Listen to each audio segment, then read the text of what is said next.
great Sportsmanship. yeah, sportsmanship coming in the changing rooms afterwards and that, and took it. And like you say, he's ranked in the 2 of the top 10 governing bodies. He'll come back again, and like I say, fair play to him and Callum for putting it both on the line tonight. And it was a great fight for the city and for the sport. And with the new year of Quigg, Frampton, and big shows in London, British boxing is absolutely booming. Absolutely booming. And Andy Crawler in 2 weeks. That's right, Andy Crawler in 2 weeks. The train just keeps going up. Callum, were you surprised that he came back off the ropes that time? Yeah and no, yeah, because I'm not used to that. Usually if you hit someone, you get rid of them, but no, he's unbeaten and he's at this level for a reason, so I would like to think if he hit me, I'd come back in that situation. No, he doesn't know how to lose yet, so I wasn't surprised, and I think there was a local pride at stake, so I had that little bit more in him, but no, I was always confident another shot would put him over, and did. You spoke to your mum yet, Cal? No, not yet. I think one of these will have this. I have phone in a minute. This is a question to all three of you, really. What was going through each of your heads when the referee called the fight off? Where's the top rope? It's a difficult one for me, you know what I mean? Because obviously I like to be standing there screaming and shouting, and it's difficult to do it when you've got 2 fighters in it, so it's more sort of...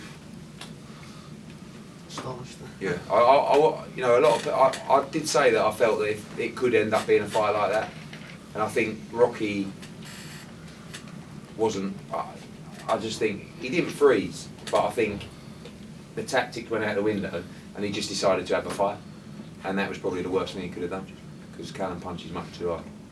What about you, John? Me, I'm just proud that I just thought, wow, just created history there.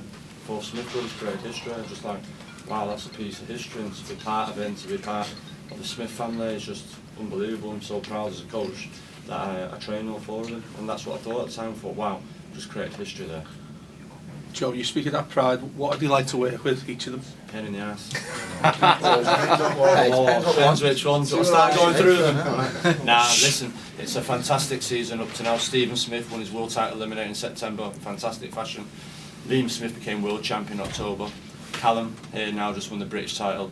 Paul's back in the new year, so it's fantastic that they just seem to be, like Liam raises the bar, Callum goes, right, I'm going up to here now, do you understand? And I think that they're all got confident in their own ability, and it's shown in the fights, and they're pushing each other. And not only that, though, the lads in the gym with Scott Quigg, Anthony Crawler, seeing Card, all that to absolutely dig deep tonight and pull it from right out of the gutter and what champions do and pull it around, and that's what you have to do when you're a champion, and that's what he did tonight. He suffered terrible head cuts, cuts on the head from clash of heads, but they all dig in and they all push each other on in the gym, and it just makes my life a little bit easier in the gym now. We all bounce on to now November the 21st with Anthony Crawler, and hopefully get that world title in the gym for Christmas.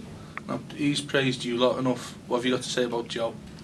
I praise him as much as I can. He's an unbelievable trainer, and I think the time and effort he puts into his lads, I don't think it's enough recognition for it. He got some at the British Boxing Board and Controls this year. He got trained of the year, and I think it was fully deserved. And I think his results speak for themselves. You can't judge a trainer on the results he's getting, and he keeps getting them. Fight after fight, and just saying, Oliver said he wasn't a world-class trainer, and I think, keep going. Oliver said he wasn't. Keep going. The results speak for himself, and I think everyone knew that was a bad comment. To be fair, you can't deny he's a good trainer. Did you, the pair of you, take that personally when he was having those sort of digs? I don't think Callum did. I was surprised what he's got on with Oliver, always singing. I was shocked to hear what he said, and I was just a bit offended in the fact that he said I've been giving kids. No promoters ever phoned me and said, will you train these kids?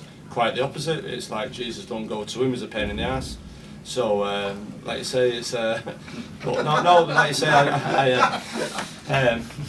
listen, I was just a bit surprised by it, but listen, it's all trash talk, fight week and everything else, and I wish Oliver Harrison all the best with Martin Murray in Germany, November the 21st. I'll be rooting for him like I'm rooting for all British trainers and British fighters, and it's great. I think it's the best British boxing there's ever been at the moment. Say anything to Oliver afterwards?